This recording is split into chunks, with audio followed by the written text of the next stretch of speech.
Yo, Shortbox Nation, your host who boasts the most, Botter Milligan checking in before we kick things off for this milestone episode.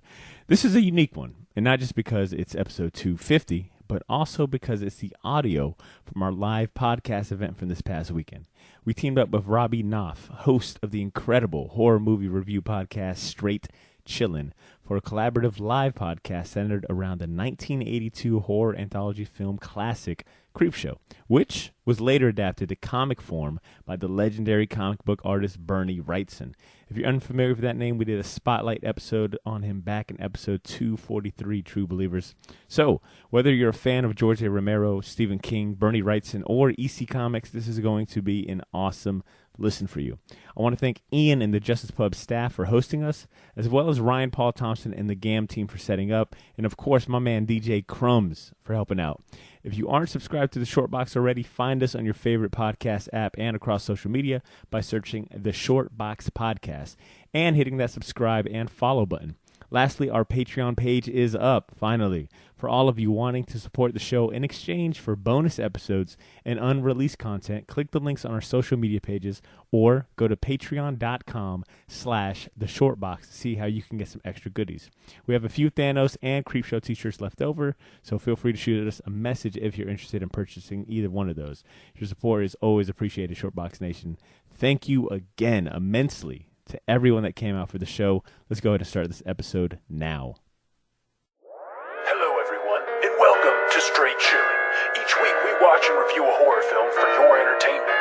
You can send all questions and comments to straightchillingpodcast@gmail.com. And don't forget to keep chillin'.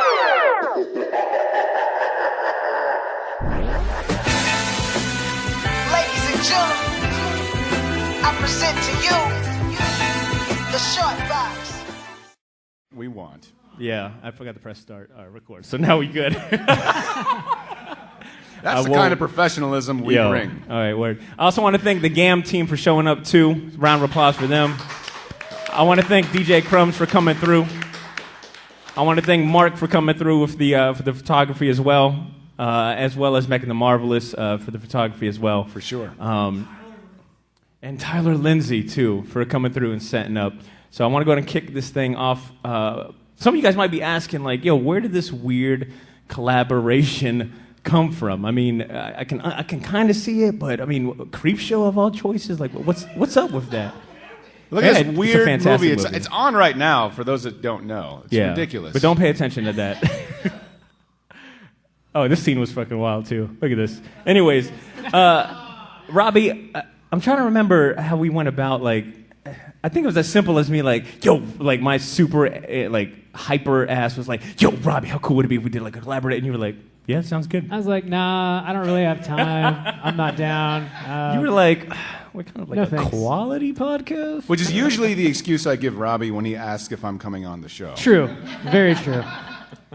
I'm going to steal Botter then. I'm stealing Botter. But it honestly was as simple as that. I mean, actually, I'll take it back. It all started because I came to your live show at Sunray when you guys did right, yeah. Return of the Living Dead. Yeah. Thank you, Return of the Living Dead. I don't know how many of you guys were out there for that live show, but yeah, posters are actually in the back for that event as well. True that. So that was a spectacular live show, and honestly, that was what inspired me to do our first live show and just kind of do the following ones. And I think I just kind of asked, hey, would you be down to do a live show together? You said yes. And then we were kind of trying to figure out, like, all right, what movie, comic book are we going to do that makes sense? I think at one point we wanted to do Hellboy because the Hellboy movie was coming out. Yeah, the new one's coming out. Thank God we didn't because... Yeah. It's a little rough. Yo, that was a dumpster fire. And Yeah, but I was also, like, classic me. Like, I was like, ugh, Hellboy, that's not horror. That's folk tales and German Teutonic myth, and it's amazing. Which is but like it's so... not scary. It's great. It's X-Files. Which is so ass backwards because it's like, C's the one that got me into Hellboy, and I'm giving him a chance to do a live show about Hellboy, and he's like... That's how myopic I am. I just want to go off, and Botter's like, shh, buddy, it's okay. It's okay, buddy. But, and of course, Ashley was like, hell, yeah, I'll do it. Come on, let's do it. Actually, real quick, you guys might not know this, but Ashley just got back from like a week-long vacation, like just hopped off the plane. That's why she's so like nice tan. So thank you, Ashley, for being here with us. She could have easily been like, Yeah. So, but I think C. Yeah, undoubtedly. But C had a good idea about recommending Creepshow, and I'll let him kind of explain what his mindset was. Yeah, so I've already gotten the chance to talk with some people out in the crowd about why we decided to pick Creepshow. Now, I'm a little biased because my favorite artist ever did the comic book adaptation of it, and that's what kickstarted the idea in my head. Because if we were going to do a crossover event where Straight Chillin' and Shortbox was going to talk about something, we needed some sort of entry point for audience members. Because it's like we've got a whole bunch of like fans that are like don't know each other and are into the same things, and that's kind of what we want to do, is basically do this with fandoms. Whether you're a horror fan or a comic book fan, this is the pivotal movie / comic to get into. And why is because Creepshow is freaking amazing. The movie is fun. It's a perfect throwback to the EC comics of the 50s. And the fact that the comic book itself that's adapted from the film was drawn by a guy who also loved the comic book from the 50s. It's basically a bunch of like nerds that grew up in the 50s saying, hey, let's make a movie. Let's get this guy who draws. Do you like comics? Yeah, I like horror comics. Oh, you draw our adaptation, dude. And then all of this is here, and that's why we're all here today. What do you think, man? Did I do all right? Nah, well said, dude. Well said. I'll give you a pass. Yeah, Thanks, buddy. Yeah. Robbie, does that sound about right? Yeah, I think so, man. It's just basically the perfect marriage of like the two mediums, right? Horror movies and comic books, and that's exactly what we're doing with our podcast here today. So, yeah, it makes perfect sense to talk about Creepshow. Well said. Yeah. So I'm much more familiar with the comic than the movie. I didn't see the movie until very recently. Do horror fans feel the same way about the movie as they did back in the day? Like, is it like a cult classic? Is it still like a big deal? Sounds Every like the answer is yes. Every horror fan in here wanted to slap the fire out of you. Well, no. But here's the thing, I scripted that question, so my bad. Go ahead. I'll go ahead and take that resounding yes as a yes, absolutely. No, so when the movie came out in like, was it 82? Mm-hmm. It was actually like the first Romero movie ever to hit #1 at the box office. So like back in the day, it was like very well received, and of course because it had Stephen King's name on it, George Romero's name on it, and it still holds up today for sure. I mean, just in the fact that we're all gathered in this room here to talk about it. Well, there were some well-respected actors attached to it for the time. That's very true. I mean, a young Ed Harris is in the movie, and also Hal Holbrook, the guy who's in the crate scene. Like, not many people know who he is now, but Homeboy was like a really well-respected like stage actor. He was in the Mark Twain remake. It predates Tales from the Crypt, which is interesting to think about too.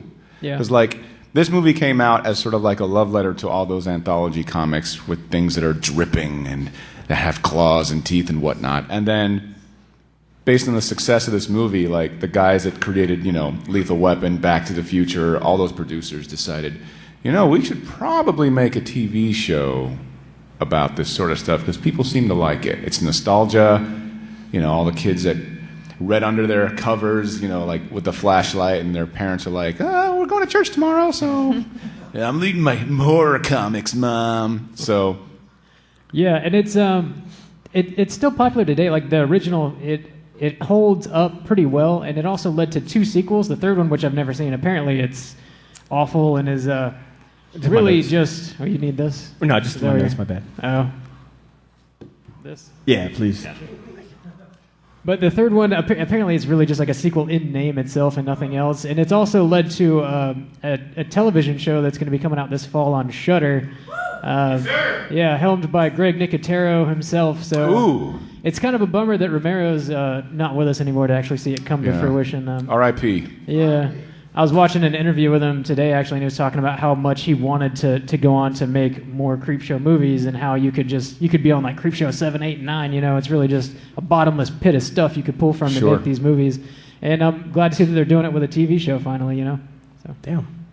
Yeah. What about y'all though? Like, so this comic book, I never read it before. I'm not much of a big comic book reader, so why don't y'all like educate me a little bit on like how this comic book holds up, and like who is this Bernie Wrightson guy? What the hell is the deal with this Bernie Wrightson guy? Hey, real quick, I wanted to ask the audience who's seen the movie by just like raise a hand, show of hands. Who's seen the movie? Okay, who's ever read the comic book? Okay, it's about a good bit. So actually, so we did a whole Bernie Wrightson spotlight episode. I think it was like episode 243. It was like just about Bernie Wrightson, and Ashley wasn't able to be there, so I'll let her kind of talk about why Bernie Wrightson is the man. He was a master of that craft. I got this book, I don't remember how long ago. I've had this comic for forever, and I didn't even read it. I would just look at the pictures. I had this thing for years, and I never even read it. I was just looking at the artwork, because I would go into the comic shop. I would go into, like, Dragon's Tail, and I'd be like, hey, Dave, like, can you give me some Bernie Wrightson stuff, or order me some Bernie Wrightson stuff? And it's just his details and his zombies and his, especially the death of Jordy Verrill. Was the best. That was my favorite story by far because of the artwork. It was fantastic. And Bernie, he's just a legend, and he's just going to get more popular as time goes by. And to add to that, so there's actually like 3 credits in the comic book. Of course, Bernie Wrightson, legendary comic book artist, especially just a big player when it came to like the horror comic scene. Swamp Thing, creator of Swamp Thing, Batman as well. But the other names on here, I think on the front, I'm not sure, but it's Jack Kamen, and he was one of the original artists for EC Comics back in the 1950s. And I mean, this whole movie is a tribute to EC Comics and in that era. So Jack Kamen did the cover for the book, which I think was also the poster. He also did the artwork for the comic book in the movie as well. But I think Stephen King originally wanted to get another EC comic book artist, Graham Ingalls. He was like one of the like OG artists. He was famous for his work on the title, The Haunt of Fear. Yeah. But he didn't want to do that. Al Feldstein was on the list too. Yeah, but it was actually the head of EC Comics, William Gaines, who suggested, "Hey, well, let's get Jack Kamen. He'll do the artwork." So he ends up doing the artwork. So Jack Kamen is a name I wanted to emphasize, but also Bernie Wrightson's wife, Michelle Wrightson, gets credits in the comic books as well because she was a comic book artist herself. She was well known in the underground comic book scene, and even was like pivotal for the first all-female underground comic called "It Ain't Me, Babe." So she did a lot of like Bernie. She inked a lot of Bernie's artwork. So I mean, when you kind of look at it like that, it's. I mean, the comic itself is a really good adaptation of the movie, but also it just turned out to be this really good tribute to EC Comics. I mean, you had someone like Bernie Wrightson who was vastly influenced by it. You had an artist from EC Comics who was well known on it, and then of course Michelle Wrightson. So. Is everybody here familiar with, like, EC Comics stuff? Yeah? Like Tales from the Crypt and whatnot? Cool. But, Robbie, you guys have a way of kicking off your show that I always appreciate. Yeah. You want to go ahead and you want to give me the cue? Yeah, absolutely, man. We always got to kick it off with the back of the box. What's on the back of the box? Cesar, All would right. you do us the honors? How do you want me to do it, man? Yeah, got to be the Keeper? Crypt Keeper. Yeah. All right. This is a long one. I got a beer. Let me get my beer. Go ahead. Hello, kiddies. Master of the macabre, Stephen King, and director George A. Romero conjure up 5 shocking yarns, each a virtuoso exercise in ghouls and gags. Stick around. You might lose your head over this film.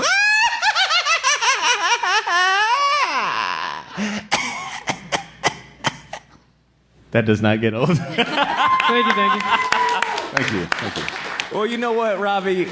We decided we got segments on the Shore Box too, and we happen to have a special one for this one. It's called "What's on the Back of the Comic." Yeah. I like that delay. Ashley. That's good.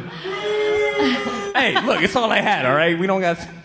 The hate. I can't do Crypt Keeper. I'm just going to say it normal. This is the worst for Ashley. She gets I know. back from like a trip, she's jet lagged, and she has to follow this butthole. I got to read.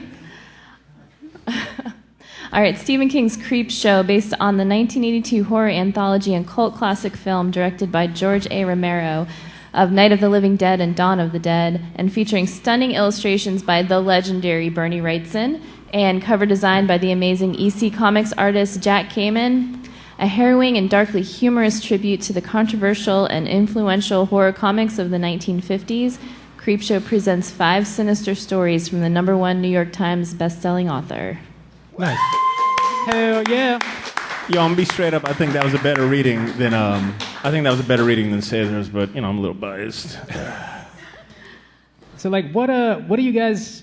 What's your relationship with this movie? Like, have you guys seen it before? Have you seen it a million times, or like, what was in your mind going into watching this movie? And is it something that you would like recommend other people check out if they haven't already?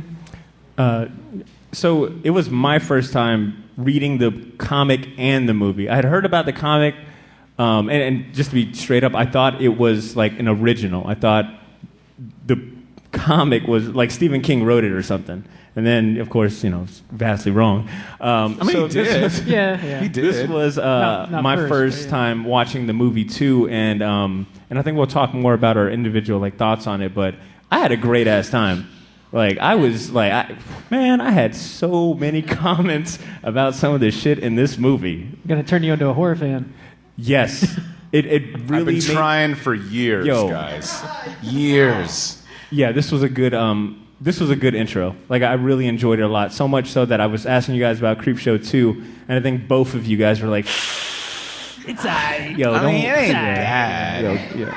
Yo, one step at a time. Yeah, the ref. That's the one. What about you, Favorite Ashley? story? Yeah, so I didn't see this until recently, but I was pretty familiar with the comic, and I couldn't believe, how closely it followed the comic. But yeah, I just saw it recently, and I'm a little upset I hadn't seen it before that. So what about you guys, Robbie and C? I mean, experience with the comic book. Was it your first time? Did you guys know it existed? I mean, what was the deal? Yeah, I was aware of its existence. I never had read it before, though, until we decided to do the show. So I bought it specifically to brush up on. And it's very similar. I don't have much to compare it to as far as like the art style. But when you open it up, the first thing that I noticed as someone who's like not super fluent with comic books is it's just got this like very classic old school look to it. Yeah. And I definitely appreciate that, especially knowing that they're pulling from the old EC comics and whatnot. It was it read very fluently. It's incredibly similar to the movie. It's almost like framed from frame to frame, a rip of it. Yeah, it's pretty close, but I enjoyed it. So my first experience to Bernie Wrightson was the Creepshow comic when I was 11 years old.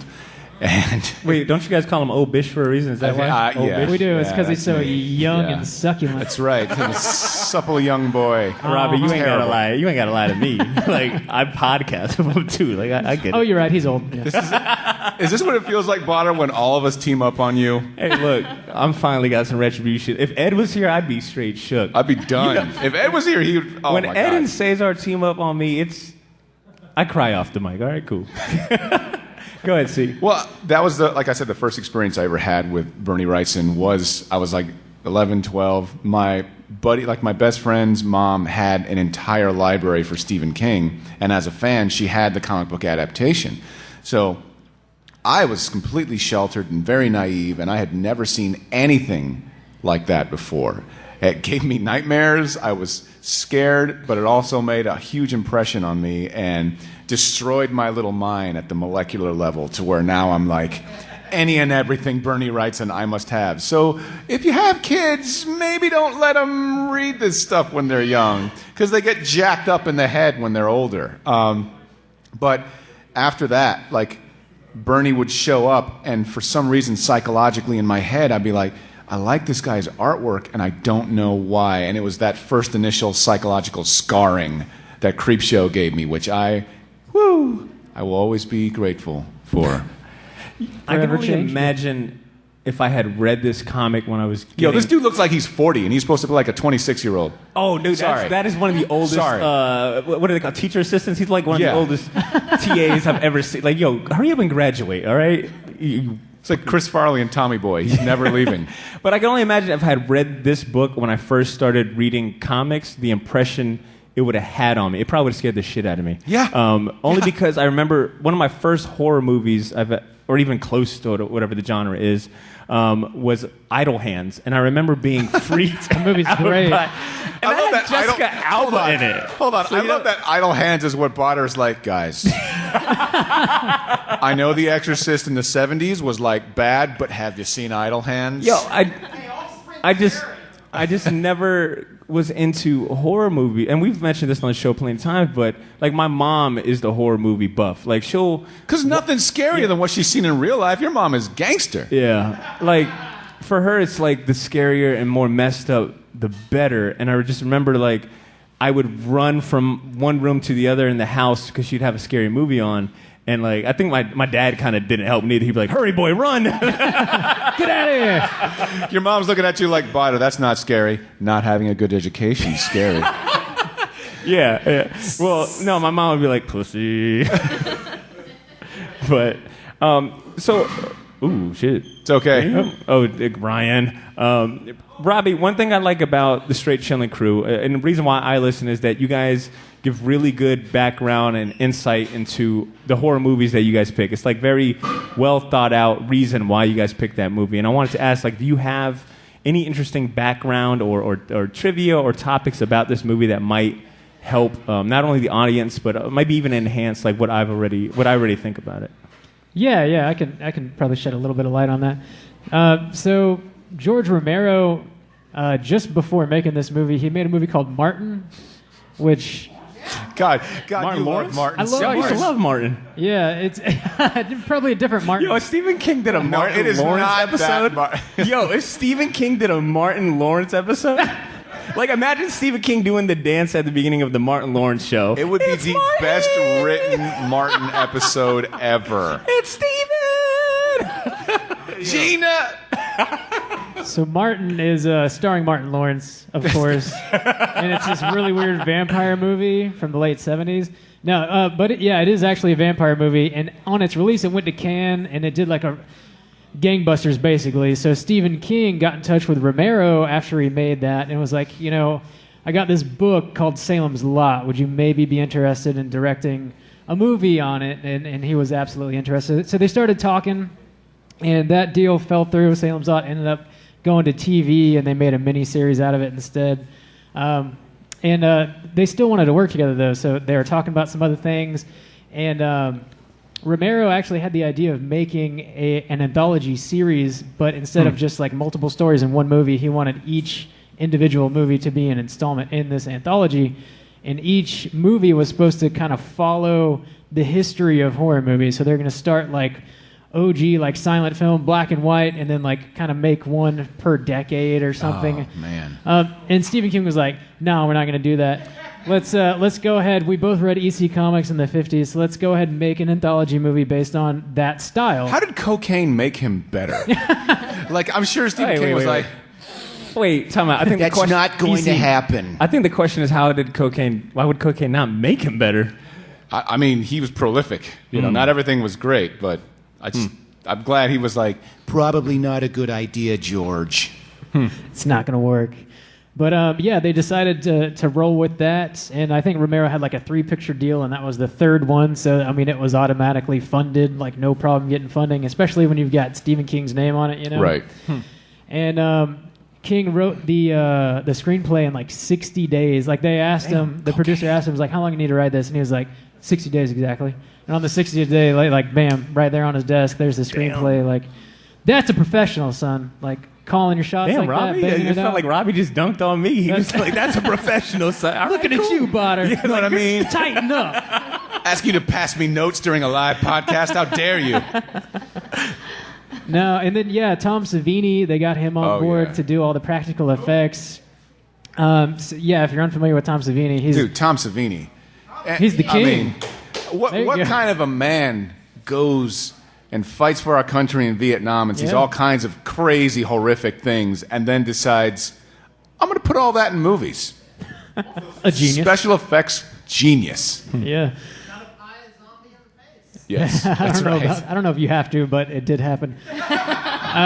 But yeah, he worked on like Friday the 13th, the first one, the fourth one, The Burning, Maniac, I think Day of the Dead. I think he jerked off once, and Greg Nicotero spawned from it. Yeah, absolutely. That's exactly how that happened. Sorry, everyone. Yeah, Nicotero is like Mr. Walking Dead, if you're unfamiliar with him. He's all over the place. He works constantly. Yeah. He started KMB Effects Group, like, big guy. But yeah, Tom Savini did all the effects in this movie. It was just him and like one 17-year-old assistant. And they made all this crazy stuff you see in the movie, which is wildly impressive. And it's also like, it kind of gave him a chance to step out of his like splatter movie box. When he created Fluffy, which is like the creature from the crate, he'd never really made any sort of like animatronic stuff like that before. So he called up his buddy like Rob Boutin on the phone and was like, "Hey, I don't know how the fuck to do this. Can you walk me through it?" And they had like a 2-hour conversation, and he straight up told him exactly how to make it happen. And I guess he took pretty good notes because Fluffy looks dope. Yeah, I mean that's the beauty of like this community too, is that Tom Savini could just call up a guy like Rob Bottin, like, hey Rob Bottin, what are you doing right now? I'm trying to make the thing. Yeah. What's up? And he's like, well, kind of need your help. Hold on, let me put this goo down. I gotta say that I was a little impressed that Potter was like, yo, let's talk about Stephen King a little bit, and I will talk about Stephen King forever the things because I I do can love do him. just to make Cesar impressed is like What? really It's not easy. even. It's the little things, man. It's like, you know what it is? It's because I'm old, and I'm like, oh, you like things from the '70s? Cool. Let me show you, pal. But a lot of people like look at Stephen King, and they don't really think of comics when they think of him. They'll usually, and by his own admission, will think, oh, he's schlock. America's schlockmeister. But he is a huge comic book fan, and not just horror comic books. Stephen King loves Marvel comics, and his favorite character might be Batman. So he's no stranger to the comic book scene, to the point where, and here's another crossover for Bernie Wrightson. If any of you have read the Dark Tower series, the 5th book was illustrated by Bernie Wrightson, and there's numerous Marvel Comics references in the book, straight up Doombots show up in the book, and there's also some Harry Potter stuff too, which is kind of cool. So more awesome crossover. But yes, King is very much a comic book head. American Vampire is more or less recent sort of I think thing he co-wrote that with Scott Snyder, Thank Volume you, 1. Scott Snyder, which you can even, not to say that American Vampire it was bad after Volume 1, but you can see that the quality just slightly, you could tell Stephen King's influence. He gave him the inspiration, left, and he'd let him run with it. Yeah, and he did the Dark Tower adaptations too. True. The Stand, illustrated by Mike Perkins. I don't know if you guys have gotten a chance to see that. It's a Marvel joint.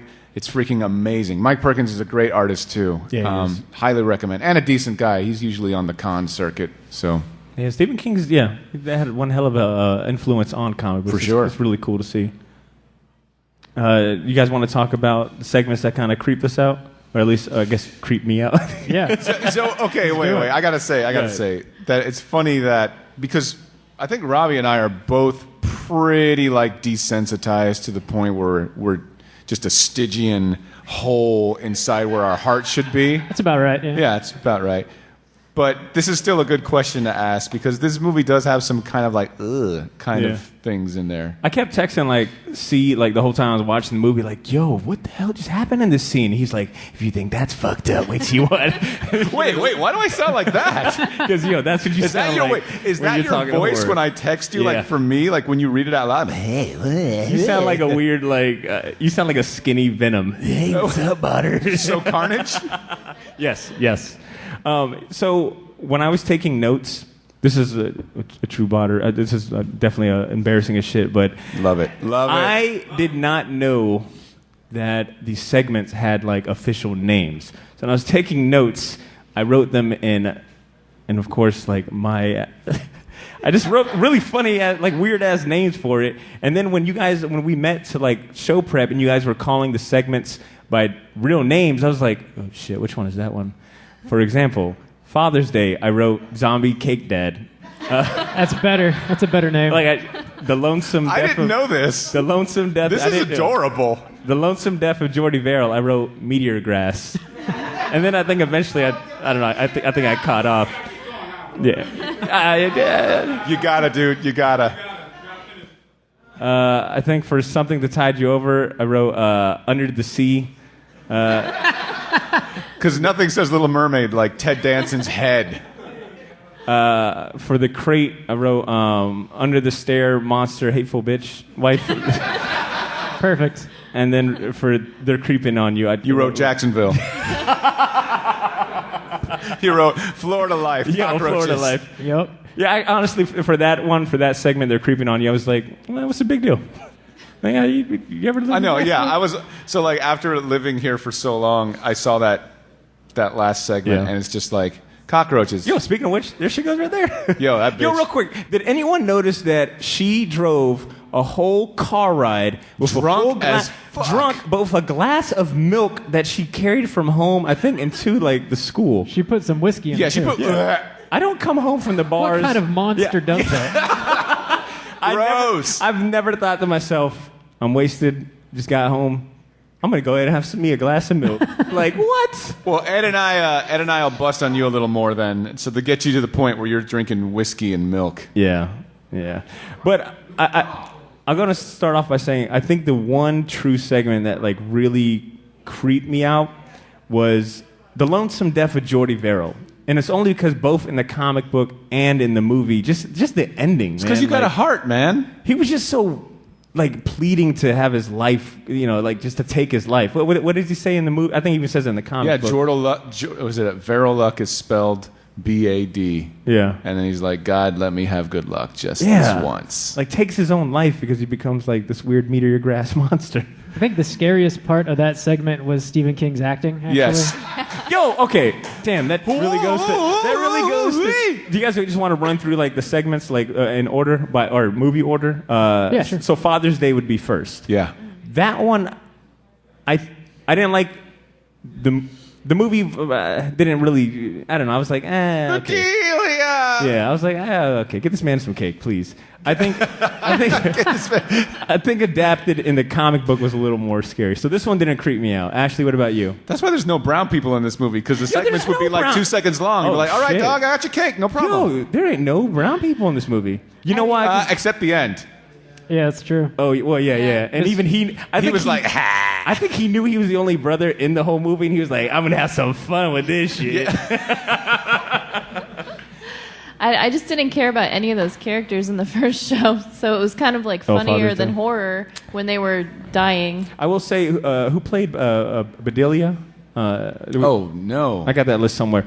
But I thought that she's she was well respected too. I can't remember. She performed really well. There's a scene where like she's crying over her father's grave, and she's the reason he's dead. But he was very abusive to her, and like she's got this really heartfelt moment where she's like drunk and like just like, damn, Dad, why do you have to? That's the best part about this movie is that everybody brought their A game. As far as like their acting is concerned, even like Stephen King, God bless him, he tried. He didn't phone it in. He's just not good, but he didn't phone it in. Is it bad that I thought Stephen King's acting was like pretty decent? Like I thought his acting was like pretty good. Sweet summer child. Damn. I guess it just goes to show like my taste in like movies. Hold on, I'm trying to find like. Bought her like Sucker Punch a lot. All right. Damn, y'all ain't have to put me on blast like that. Yo. It's not that bad of a movie. All right, so anyway, I'll find her name later. So, all right, the next segment was the Lonesome... All right, so we're still on the crate, but the Lonesome Death of Jordy Verrill. Yes. Did that creep anyone out? Like I said, for me, that ending was, like, crazy. Yeah. Yeah. Yo, and is the common theme in this movie... The common theme in this movie seems to be that, like, stern and really shitty fathers make, like, a ghostly appearance in mirrors. Like, that was the second segment where a dad showed up in the mirror giving advice, and he was just like really like just a terrible dad. So I think that was the one that I was like, damn, this is a really somber ending. Guys, you got me reevaluating my like relationship with my father. I'm like, is that why I like horror so much? My dad was in the Navy. He was never there. Oh my God! All right, so there was a segment called the next one after that is Something That Tied You Over. Did that creep any of you guys out? A little bit. Yeah, that one's the one that kind of got me. As desensitized as I am, the modulation... Eyes. eyes always weird me out. I don't know why.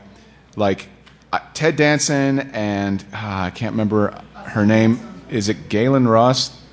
Was she the girl? I don't remember. I think so.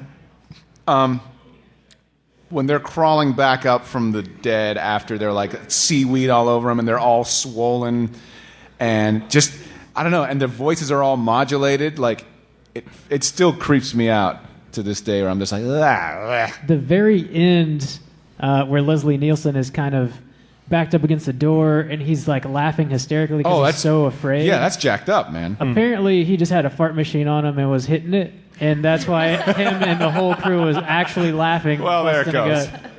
Yeah. I will say Leslie Nielsen probably was the creepiest. I take that. Leslie Nielsen was the creepiest thing in this movie. His acting and his character. Yeah. Oh, man. It's just like, bro, you're evil, dude. Yo, like straight up evil. And like, you're recording these home videos for like whatever you're doing later. I don't even want to start to think about it. But like, I mean, it just who jerks off to murder, man? Oh, real quick, why the hell did Ted Danson? He looked like a knight in like shining corduroy armor. Like, whoa, okay. Before there's a lot of corduroy in this movie. Do you know what my favorite? Do you know what my favorite? Wait. We might say the same thing. I got to bring up Ed Harris's dancing. Ed Harris, Westworld's Ed Harris, disco dancing with his lips all out, like he's freaking John Travolta. Classic. So classic. There's that scene where Leslie Nielsen in the opening is like trying to get him to open the door, and Ted Danson is like not wanting to open the door, and he says like something like, "I can lift 300 pounds, man. You better watch out." And I was like, "So? Well, you better open this goddamn door for Leslie Nielsen." But something about just like how he had everything mapped out, like. Get in the hole. He had like apparently 700 Dude had like feet of 700 cable, feet of extension cord that he brought out to his private beach. Yo, life before Wi-Fi and Bluetooth sucked. And like, damn, man. And he had enough time to crack jokes like, "Oh, there's a crab, Harry. You probably ate his brothers." Yeah. So the next segment after that's playing right now is it still The Crate? Yeah. Kind of dark. Okay. So The Crate. Ashley, did this one creep you out at all? I was excited for the creature. I mean, it was like did you watch the movie? Surprise! Yeah, exactly. Did you watch the movie first or read the comic? I read the comic. The comic first? Yeah. Okay, so you already knew what was coming up. And I knew Tom Savini was attached to this movie, and so I was just really excited to see what it would look like. I think I was reading. Oh, now that I think about it, I was reading the comic first. I got like 2 segments in, and then like Cesar through the phone somehow managed to slap the shit out of me, and he was like, "Watch the movie first." So I'm glad you did that, because the creature in the bottom was a pleasant surprise. What do I got here? I did almost spit out my drink when Henry had the vision where he was shooting his wife. Oh, yeah. Because I think I looked down for a second, I looked up, and he's shooting his wife, and I was like, whoa, buddy, this is too far, after just watching, something that tied you over, and the other one. I like how that's your line. Like, that's you're a good dude. That's it right there. Like, it's like, I am not on board with wife shooting. Good day, Stephen King. Good day. I thought Fritz Weaver, who plays Professor Stanley, I don't think he's on the screen right now, but I thought he performed really well. When he was just delirious, and I was really sold on. I was like, "Damn, you've seen some shit, dude." But I'm not going to that library. It will die right here with me. Dude, how bad was that homeboy's marriage, where he's just like, he hears that there's like a demon in a box, and he's like, "Really?" Maybe he was channeling John Carpenter himself. I was about to say his first thought was, "I've got an out." I did like the visual element where every time Henry was having a vision or something, there was this red kind of hue to his visions to kind of get that sense of blood or just violence kind of build up. I thought that was cool. So I wanted to chime in real quick, and Robbie and I were talking about this. We're this movie, maybe on accident, but also kind of channels Italian horror. If you guys have seen Suspiria, the old one, it looks kind of comicish to look at, almost laughable. But those colors and the juxtaposed against the like weird imagery you're seeing is almost horrific because it doesn't look like it's aesthetically pleasing, you know. So you're like, like there's that odd sort of weird psychological horror. Yeah, it's got those like primary colors, like the bright reds and blues going on. Yeah, which is like very Dario Argento. Yep. It has that giallo look going on, but I guess it's just sort of the closest thing they could do to make this movie look like a comic book in the 80s. You know? It's like they were doing all they could do on a relatively low budget, I guess, but I don't know, I think it works pretty well. I do too. Yeah. As much as I didn't like the character that Adrienne Barbeau, Wilma, I know, hey, you should be used to it by now. Like, easy on him. Botter can't pronounce stuff. We're trying to get him into, that's But as much as I hated her character, Wilma, I thought she acted her ass off. For sure. Damn, she's killing it. She's no stranger to horror either. I'm sure everybody here knows, you know. Yep. The Fog. True that. And then the last segment in the movie is they're creeping on you, and it's all centered around Upton Pratt, who lived in West Side. Yeah. Well, no, he didn't live in West Side because I caught that he said he pays. He was like, I paid $3,200 a month for the best whatever sky rise or high rise, and I was like, oh damn, this is what took place in like 2019 Avondale. That's a nice little 1-bedroom in Avondale. Okay. But I did like that one a lot because there wasn't anyone else in the movie with him, you know. So he's a heavy hitter as far as actors are concerned too. E.G. Marshall was a big name. Eege. Yeah, the Eege. You could watch his performance in 12 Angry Men. I think with Henry Fonda, it's outstanding. So let me ask the professionals, and Ashley, you could chime in too. As far as the roaches go, I mean, what did they represent to you guys? Because for me, I was thinking maybe they represented like the common people, the weak, his mistrust. Like, dang, dude, you broke that down. I know. I didn't even think about that till just now. I can't pronounce shit, but I guess I do. Okay. They represented absolute fucking terror for me. Oh, okay. Yeah. I'm not on board with that, man. This is like the scariest one out of the whole movie for me personally, anyways. Oh, speaking of which, I think it's. Sorry to interrupt, Robbie. Yeah, I think the segment. No, never mind. Wait, is it? Okay, yeah. So the segment that we're talking about is coming up. They're creeping. There it is. There we go. Yeah. And like I said, Jack came and I believe did all of this artwork here. So I mean, it looks really good. Go ahead, Robbie. I'm sorry. But yeah, E.G. Marshall's character is just absolutely a piece of trash. He has no regard for humans, much the way he has no regard for these cockroaches. So yeah, there's definitely like some parallels going on with all that. They ran out of money before they shot this last little segment here, and they had to like go back to the bank and beg for some more to actually get this made. And they made like a closed set for this whole thing. Wow. There was like no roof, but it was like 4 walls to shoot in. Yeah. So whenever they like dumped the cockroaches out, they were worried they'd climb up and over the walls, because they scurry. That's what they do. Huh. So they had like 2 cockroach wranglers that were on set. And their bright idea was like, well, we'll cover like the top of the walls with Vaseline, right? So they try and climb up it, they'll slide back down, it'll work like a charm. It didn't work at all. They still just ran all over the place. So they finished shooting and left they were supposed to like exterminate them all. There's no way they got them all. There's like thousands, like tens of thousands of cockroaches in this damn thing. You would commit cockroach genocide after they just performed their ass off? It's pretty jacked serious? up. That is pretty jacked up. Cockroach Genocide is my new metal band. Need a drummer? Ashley, I do need a drummer. Deal. Ashley, what you think about this segment?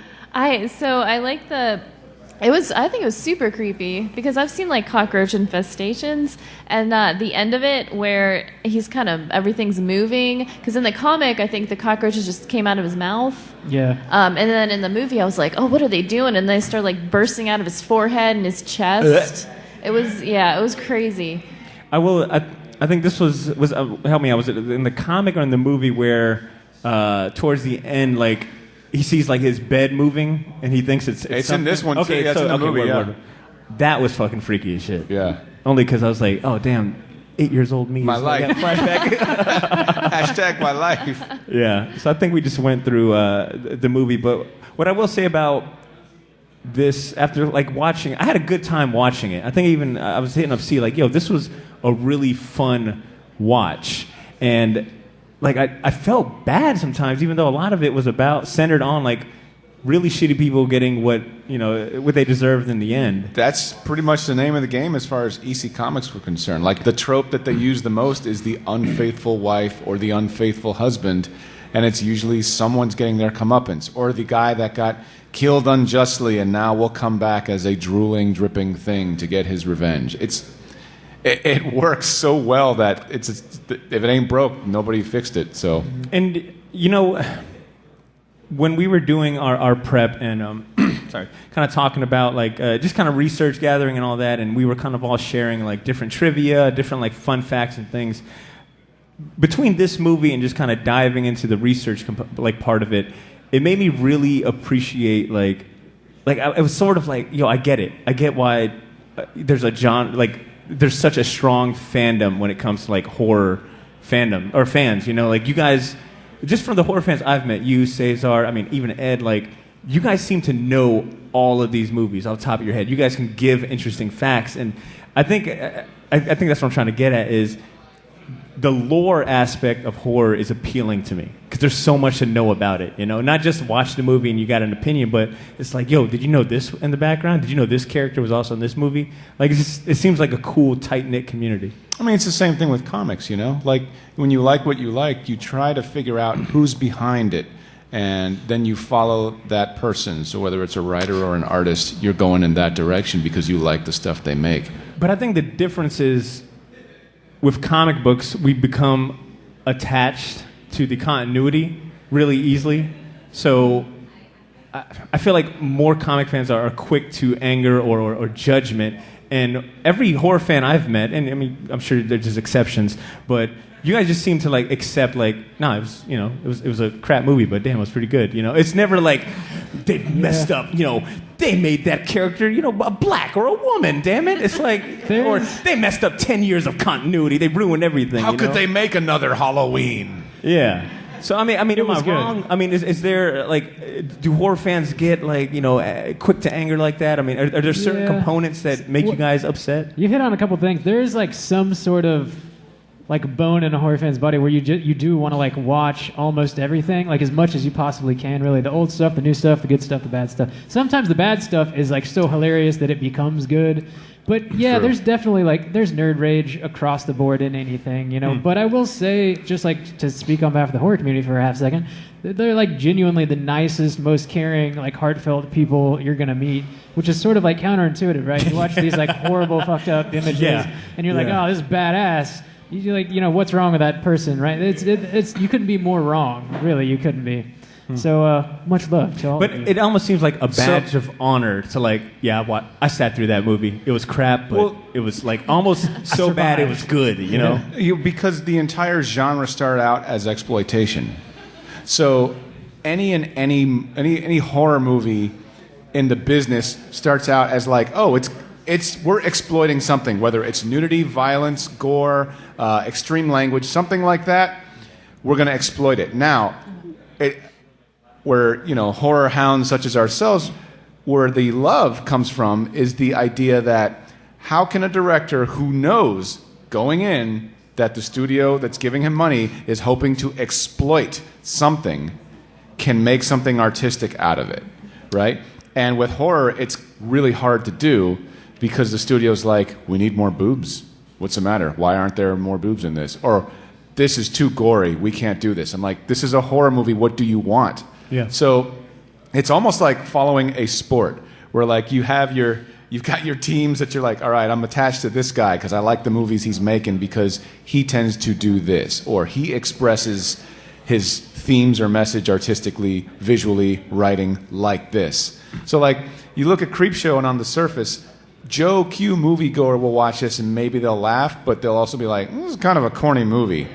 But a horror fan will look at it and be that's the point. This is exactly what they're going for. It's a parody of exploiting the exploitation, which is amazing. I'll say one last thing about what this movie kind of did for me too, and reading the comic book too, is it made me appreciate what EC Comics was doing back in the day before the Comics Code shut it down. And I don't know if anyone's for anyone not familiar with EC Comics, was it a line of comics or? Oh, dude, EC Comics took so many bullets. I wasn't sure if it was an imprint or a line. So many bullets. But it was a line of comics that was basically like a line of horror comics that just pushed the envelope as far as gore, horror, all of those elements.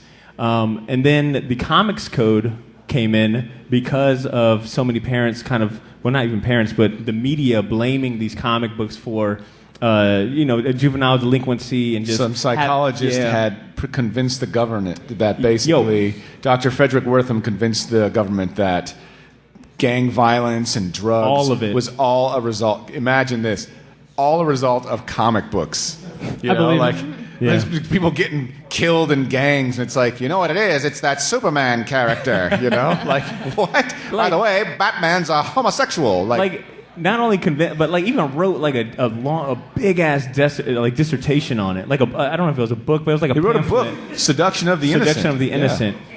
And unfortunately, EC Comics took the hit. I mean, they for the most part shut down. And then, of course, that's what we had for the longest time, that badge on most comic books that was, approved by the Comics Code. Thankfully, we don't have that anymore, but reading this or watching the movie, reading the comics, made me want to go back and revisit all of those. Like, damn, these guys were willing to, they were doing this before, I don't know what the horror movie scene was back then around that time, but, damn, man, that's... It was rough, that takes some balls. It was very edgy. So... Yeah, so I'm curious now that everybody up here has read and the comic and watched the movie, and I know we all saw them in different orders and stuff. Do you guys want to talk about what you liked more in the comics or what you liked more in the movie, or kind of compare the two? Robbie, what about you, man? I mean, you said this was your first time reading the comic. You've probably seen the movie a couple of times. I mean, overall review of the comic book. Yeah, I thought the comic was great, man. The one thing I will say the comic I think did a lot better than the movie was the second installment, The Lonesome Death of Jordy Verrill, just because you get to usurp the acting of Stephen King, and I don't know, that green color just seems to pop off the page in a way that it's just more effective, and I don't know, man, the cheese ball aspect of this movie I really appreciate, but Stephen King just went to 11 with it. If he reined it back in just a little bit, I think it would have landed for me personally better. But I think the comic book kind of captured that. Let me ask this on the show. What have you rated the movie, or what did you guys rate it overall? We overall was a 3.8 out of 5, so pretty favorable. Okay. Yeah. I thought you were going to say 10. I was like, damn, I like this movie. Gave it 1 million. Yeah. What about you, C? I mean, you've read both the comic and the movie. I mean, I love the movie. However, the comic traumatized me when I was a little boy before I saw the movie. So, without that comic, I wouldn't have my love for Bernie Wrightson. What about you, Ashley? I know this is everything you've ever wanted in a movie and a comic book. Yeah, I definitely agree with Robbie so the Jordy Verrill story was my absolute favorite in the comic. And when I was younger, I thought it was the origin of Swamp Thing because I didn't know any better. And it looked the same. I was like, oh, cool. I have the #1 Swamp Thing. That's awesome. But Bernie Wrightson's art just shined in that. And then I finally saw the movie, and Stephen King, just the acting and his eyes crossed in the first minute because he was the character is supposed to be so dumb, and I just couldn't get into it. But I do like the cockroach one better in the movie than the comic was good, but in the movie with the cockroach where they did the bursting out at the end with the practical effects, it was so good. Yeah. Damn, I'm gonna not mention that I was gonna champion Stephen King's acting as Jordy Verrill. Shit. Did you guys notice that in the movie, in the comic book, they switched the sequence. So they had the crate before something that tied you over. Because I think, what is it? In the movie, it's Father's Day, Lonesome Death of Jordy Verrill, something that tied you over, the crate, and then they're creeping on you. So in the comic book, they swapped it out. I will say, I think I like the creep a little more better in the comic books because he's just so kind of snide with it. Yeah, sure. And every single segment that you go through in the comic book, he's got a quick little one-panel liner, and sometimes they're even thematic too. I think in They're Creeping You Out, he's dressed as a bug exterminator, and he's got his little quip or whatnot. So the comic book just slightly a little more because of Bernie Wrightson, but damn, man, the movie really made me want to watch more horror movies, especially if I can get more into, like, I love anthology, like anthology comics. So if I can get more of stuff like this, I think. Join us. Yeah, there's a lot out there, man. There's plenty of anthologies. Although, for those that just kind of walked in, that don't know who we are, we directed Creepshow. We wrote the comic and drew it. Yeah, that's wild. All right. See, don't you guys normally do a little Rotten Tomatoes segment for the Straight Chillin' crew? We do. For sure. We do. So, for those of you that are familiar with the Straight Chillin' podcast, you know that we... Oh, yeah. Two. Me too. Bob, what do we do? Yeah, we play a little game towards the end of our show. So we like to go around the table and just take a guess at what the Rotten Tomatoes score is for the movie that we review each episode. So we're going to invite a couple people up on the stage to play our little game, and we'll be giving away some fun stuff. So, yeah, come on down. So wait, the rule is what? They got to guess? Yeah, So we start out usually with the critic score and then the audience score, right? Yes. Or is it reversed? Usually critics and then audience. Yeah. Yeah. Anybody else want to come up? Who else wants to come up? Don't be shy. All right. There we go. Okay. All right. Shaggy? Round of applause for Malcolm Tom. All right. And only Malcolm. No, Yeah, I'm sorry. yeah. I'm sorry. We got trivia. I got a trivia segment after this. Yeah, we also have trivia, guys, so this won't be the last time you guys get the chance to speak your piece. All right, so Rotten Tomatoes score. What do you think this movie, Creepshow, got? Tom? Go with the old straight chillin' stash. 69. The 69. 69. You guys are Okay. nasty. Is that like the go-to like rating for you guys? It's like when Robbie is turning red. You nasty man. Like what? I didn't It's the come up with lighting, it. guys. It's reflecting off this red tablecloth here. No, Yeah. I'm fucking with you. We would have done way worse than that on our show. Yeah. When in doubt, go with 69. All right. Malcolm? Oh, he's Price is Right. Oh, shit. All right. Drum roll, please.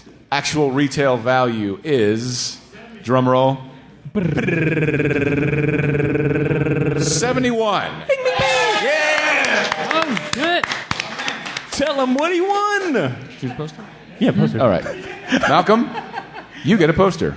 You get a poster, and only you gets a poster, and only you gets a poster. No, I got you. I got your poster, man. All right, well, check it out. The Shortbox crew is also generous too. So we've got a little trivia contest as well. I'm going to ask for 2 contestants. It's pretty easy trivia, I think, right? It gets a little harder towards the end. Yeah, it's a mixed bag. Yeah. But the winner of this trivia contest gets a DVD copy or a Blu-ray copy Ooh. of Creepshow 2. So is there any... Because we're bougie. Are there 2 contestants that would like to come up and compete for trivia? I see my man right here in the purple.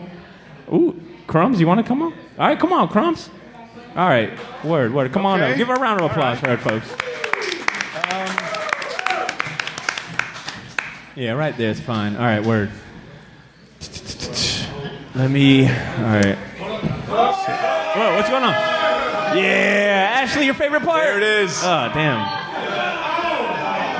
Yeah. Duvo.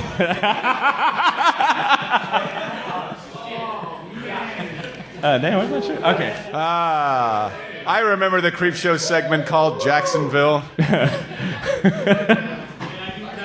All right, so check it out. I'm Right gonna on, ask- Crumbs.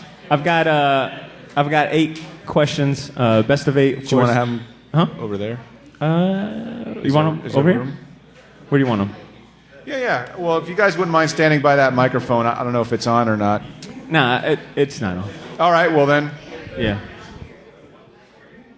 go ahead Okay. and ask, and you All guys. right. So all you come guys got to do close. just first one to raise their hands. We'll give them a chance to answer. If that person fails, and the other one gets a redemption shot. All right. First question: Stephen King played which character in the movie? Dark Tower. Huh? Yeah. Which character did Stephen King play in this movie, Creepshow? Oh, man, we've been saying it this whole time. All right, so no one got that one. It was Jordy Verrill. All right, let me move on to the second question. So look, this is what happens when no one volunteers. So you guys want to come up here. Nobody. I didn't say that. Yo, give me your shirt, by the way. Shaggy. Wait, Shaggy, you want to come on up? Come on. Nah, come on, Shaggy. Round of applause, Shaggy. All right. Stay woke. All right. According to George A. Romero, what were the most expensive part of the movie? Oh, I know this one. Well, you can't talk, Tom, because you're not up here. Shaggy, just raise your hand if you got it. Yes, indeed. Roaches? Yes. All right. So according to what I found, the cockroaches cost 50 cents a piece, and as you could tell in just that one scene, there was like 7,000. In the 80s? That adds up. Yo, yeah, that's like let me see. Next up, George A. Romero wrote the screenplay, true or false, and then bonus points if you could name who wrote the screenplay. Crumbs. Yes, Stephen King wrote it. All correct. right. So we got one for Crumbs, one for Shaggy. Next question, Joe King, Stephen King's son, makes a cameo in this movie as what character? Crumbs. Yes, he plays the boy. Well done. All right. Hold on, wait a second. What's your name, dude? David. All right, we got friends with normal names too, by the way. You know, we got Crumbs and Shaggy. It's like a damn cartoon on the short bus. Yeah. David. All right. What is the name? What is the unofficial name for the monster in the movie's fourth story, the crate? Shaggy, I saw your hand go up. No. Boo! Crumbs. Yes, Fluffy. That was the name of. Ooh, Crumbs is leading with 3. Shaggy with 1. Ooh. All right. We got 3 more questions. It starts getting a little harder, all right? So let's see what you guys got. Stephen King's trademark fictitious town, Castle Rock, appears at the end of what segment of this film? Good luck. Come on, David. Come on. Come on, David. You got this.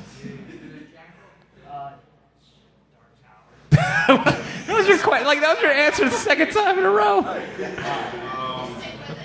Stephen King's trademark fictitious town, Castle Rock, appears at the end of what segment of this film? Shaggy. Which is? There you go. I'll take it. Shaggy Bringo. Black. Fine. Bro, you can't be giving out numbers. I said segment 2. 2 more. If you guys get this, I'll be impressed. What's the name of the skeleton at the window in the beginning of the film? He was nicknamed by Tom Savini. This one's actually pretty. I think really this one, impressed if yeah, anybody I think knows this one this. stumped Robbie and Cesar. Yeah. So that's fine. The nickname was Raoul, per Tom Savini. He said all the creatures in the film had a name, and that happened to be the name of the skeleton at the beginning. That was a real human skeleton, too, by the way. Oh, damn. Are you kidding me? Nah, that was real. So Raoul had a family. All right, last one. I gotta reevaluate my life. Last one. Let's see if Shaggy can tie it with Crumbs on this one. What random object is featured in all 5 of the films? This same random object shows up in all 5 of the segments. David, I swear to God, if you say the Dark Tower. Yo, let that man say Dark Tower. David, say it. You know what'd be funny? He wouldn't be wrong because Stephen King crosses everything together.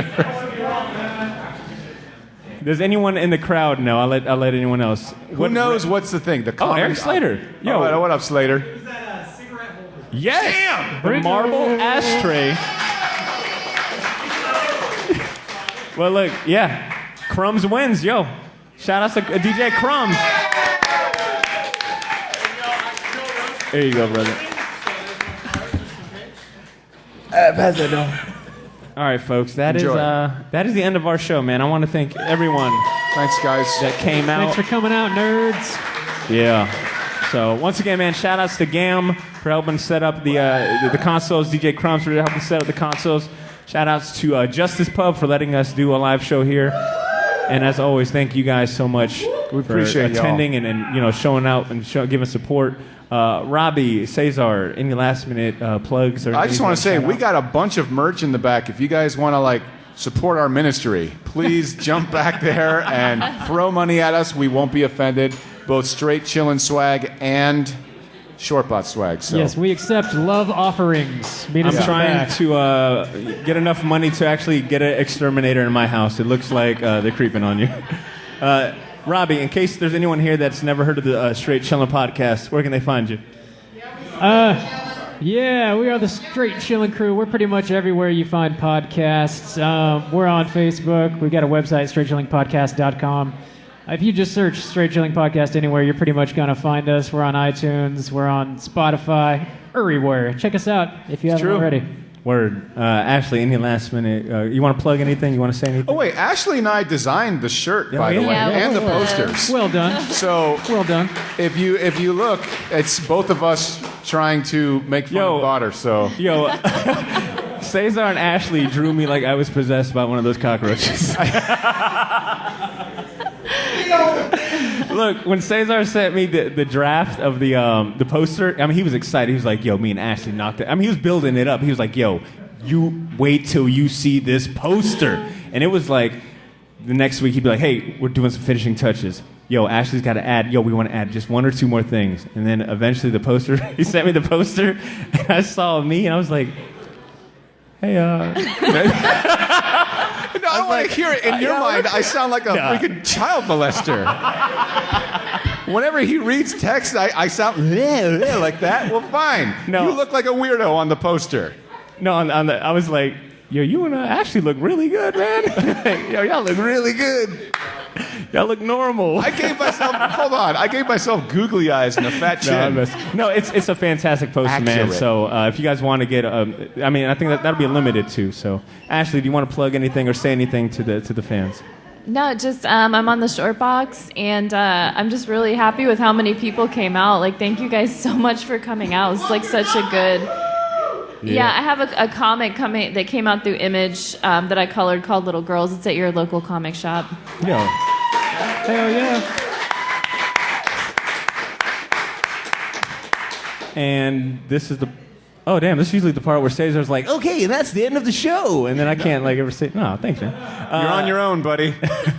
And if you're not familiar with the Short Box podcast, much like Robbie had said, if you on your favorite podcast app, if you search the Short Box, you can find us there. So whether it's iTunes, Stitcher Radio, Spotify, anywhere that you stream music or stream podcasts, we're there. So subscribe, support, and once again, man, thank you guys so much for coming out.